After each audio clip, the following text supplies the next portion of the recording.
Yung ating cath lab ay bubuksan na sa bagong ospital ng Maynila. Yung gamit ngayon ay hindi biro ang presyo. Sa tulong ng PGH, sa tulong ng Heart Center, ang ating lungsod, bagay na sana'y numpa na simulan 3 years ago, katulad ng ospital nyo, dapat 3 years ago na bukas yan. Sa September 8, sino ba rito maraming minahal? Taas ang kamay na maraming minahal.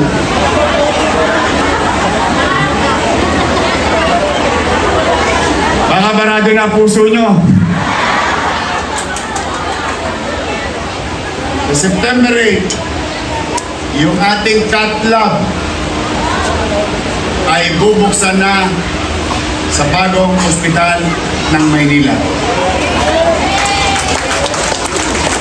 Yorme, ano po yung cath lab? Yan ba'y para sa pusa? Kasi gusto ko linawin, alam mo naman maraming marites. Ikaw mo si Yorme, pati pusa, binigyan pa ng laboratory. Eh yun po, mag-uumpisa tayo, dadaan-daanin natin, unti-unti natin. Yung gamit ngayon ay hindi biro ang presyo. Pero isang bagay na hindi rin biro sa gastusin ng isang pasyente, mano pa ang mahirap at middle class. Lalong-lalo na ang middle class. Kasi ang mahirap, wala talagang pantos yun. Laway lang yun. Ang problema sa middle class, may savings. Sa nervyos, tatakbo sa private at mauubos ang kanyang savings. But with PGH, what they're doing there, and Heart Center, what they're doing there, na nakakaligtaan lang minsan ng tao na pwede nilang takbuhan. O ngayon, 3 na tayo. Ito, mag-umpisa tayong angiogram. Sino na angiogram na? Ito, si Joseph. Joseph, tama. Johnson. Na-angiogram ka na? Normal ka? Magkano? Para lang maalaman ng tao. 80,000? Angiogram pa lang ha? Mga 50, 80.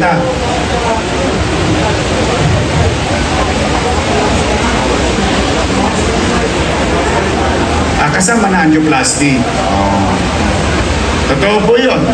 Pero ito muna doon tayo sa medyo malapit sa katotohanan.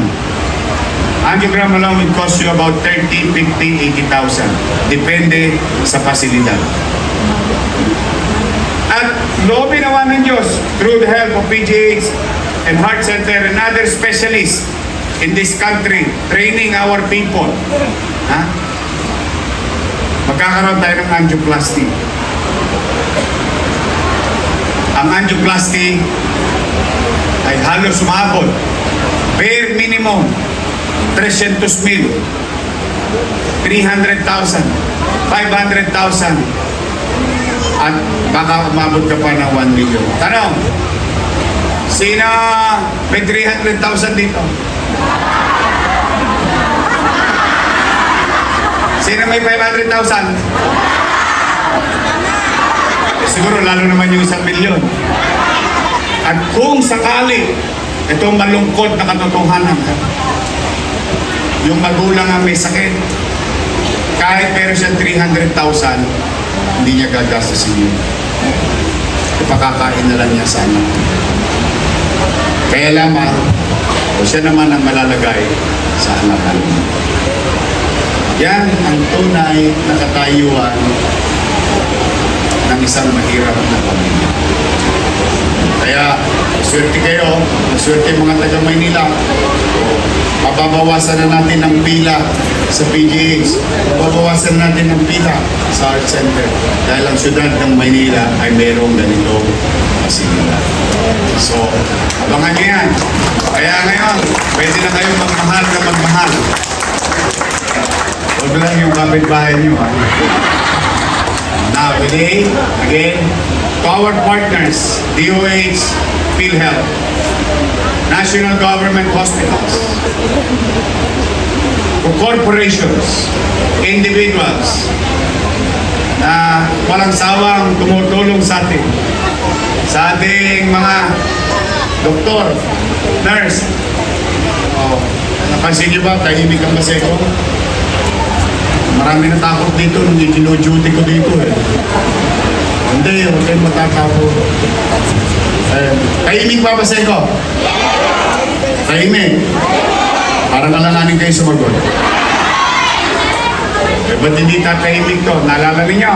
Dati, PCP lang to. Diba nag-mayor ko, ginawa kong presinto? Di ba? Diyan. O tapos, may Pasek community na kayo. Naka-townhouse kayo. Meron kayo sarili eskwelahan. Palengke ninyo, pare-renovate ko na. Yari ka na, Andres. Hindi, nakaplano na. I-retouch natin yung palengke. So it's a full community. All we have to do is behave. Discipline. Ibaling mahirap tayo. Huwag tayong maging dugyot. Pag sira ang damit, may punit, nagninisnis, tahiin nyo. Ayun ang ginawa ng nanay ko. Pag may kalat, hindi iyo, itabi mo. Bakit? Pag baha, pupunta rin sa iyo. Tama ba? Natatawa kayo sa kalokohan nyo, ha? Totoo naman, that's who we are. Pero, hindi naman kailangan manatili tayo sa ganun. Gusto ko, laging moving forward. O sige, mahirap kami, pero tahimik kami rito. O sige, mahirap kami, pero maaliwalas ang pamumuhay namin dito. O sige, mahirap kami, pero mahal namin at pinagmamalasakitan namin ang bawat isa. Kaya yan ang pairalin ninyo, lalo na yung mga naparito. Marami sa inyo dito, konti na lang ang birthday.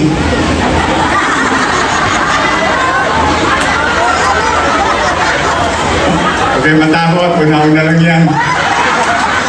What I mean is, sa mga huling sandali natin sa mundong ibabaw, tayong mga nakatatanda, huwag susuko na gabayaan ng kabataan, gabayaan ng ating mga anak, ng maayos na pakikitungo, maayos na pag-iisip, maayos na pamumuhay para sa kanila. Tinataguyod natin sila, but at the same time, importanteng gabayan natin ang ating mga supling. Because pag nagpantay na ang paan natin, sila maiiwan sa lugar na ating kinalakihan. Ano uri ng pamayanan ang kanilang matatamasa? Kung ngayon, hindi tayo nagbuti. Kung ngayon, hindi natin ginampanan ang kanya-kanya nating tungkulin sa pamilya, sa pamayanan, at sa pamalan. Now, yung hinihingi ko sa inyo, susuklian ko. Susuklian ko na patuloy ninyong maramdaman na may gobyerno sa lungsod ng Maynila. Ano? Kaya nyo bang gawin yung hinihingi ko? Uy, sinacharot-charot ko lang ako. Maglilinis. Magdidisiplina. Huwag magpagmarites. Nasapo na kami. O pag uminom, tulog. Huwag nakahara-hara sa kalsada. Hindi. Basta, ngayon, yung paalala ko yung maaaring binibiro-biro ko, pero sa totoo, half-truth po yan. Personal kong request sa inyong lahat. Ayusin nyo lang ang pamumuhay ninyo.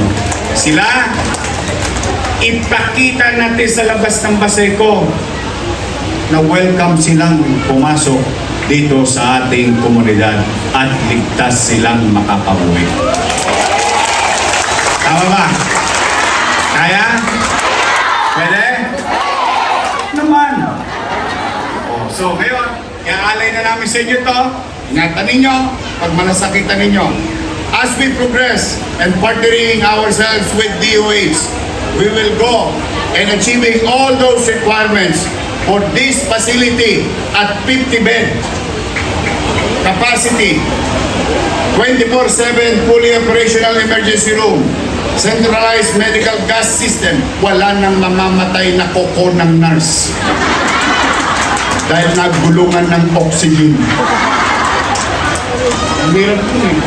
Minsan bumabagsak, naawa naman ako doon sa ating mga hospital workers. Maternity department, OPD, surgery and internal medicine, laboratory, central diagnostic, x-ray, radiology department, pharmacy, dietary department, male and female wards, 22 beds, isolation ward. Oh, sino na gusto mauna? May morgue. At least, malamig-lamig. Hindi ka napapawisan.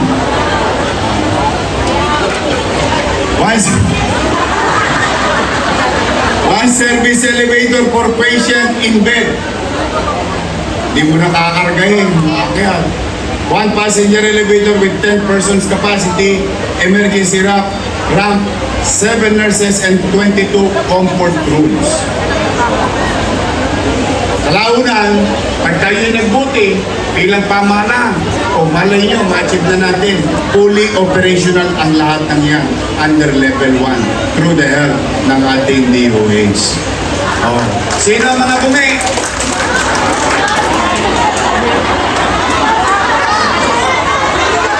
Yung mga bumi? Bungal. Yung kita, pag tumawag kita ng alang-alang. Meron kayong dentista. Kundi man sa inyo, alagaan nyo yung anak nyo sa kapo nyo. Regular nyo ipacheck. Tingnan niyo ako, mapapansin nyo bang squatter ako? Kasi kahit asin, pinantututbrush ko. Eh, sabi ng nanay ko eh. Close up, close up. Walang pera. Duktot mo sa asin. Tapos maligam-gam. Ayun, pupras, umaga. Awa ng Diyos. Ingatan ninyo. Maganda naman na dyan na may facility na. Ayusin ninyo na ang inyong sarili at pangalaman. So muli, maraming salamat sa ating mga bisita. Ayun si Ison. Sa mga barangay ng Intraport, you can go here. You're welcome here.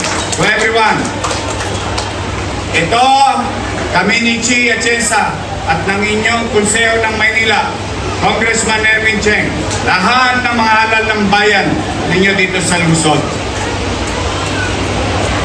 inaalay namin sa inyo. At nawa, maging at tuloy na maging maayos at malusog at payapa ang pamumuhay dito sa bansa. Mag-iingat kayo. I love you. Pagkalain naman kayo ng Bong May Kapal. Manila!